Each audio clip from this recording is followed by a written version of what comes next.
Sale temps pour le houblon et le tabac alsacien, deux cultures sinistrées par un climat économique défavorable. L'Alsace possède 95% des houblonnières françaises et pourtant, cette culture semble se conjuguer au passé. En 3 ans, la production a été divisée par 2. Houblonnier à Mussig, Bernard Ingwiller n'y croit plus.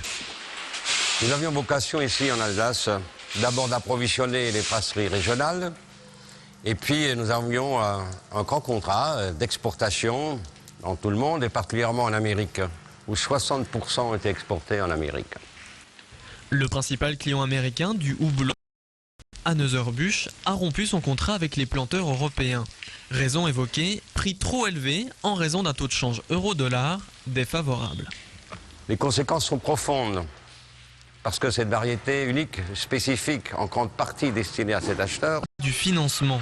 Les 200 producteurs alsaciens ne recevront cette année plus aucune européenne.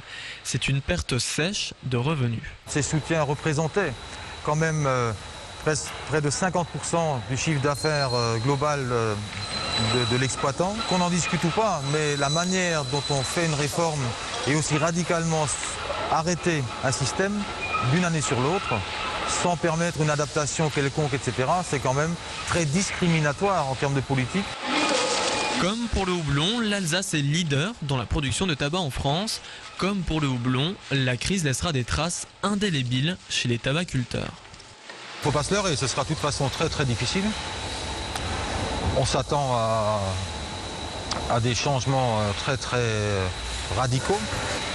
On s'attend à ce qu'il y ait une grande diminution du nombre de producteurs. Les deux filières attendent l'évolution de la saison et espèrent un soutien de l'État français.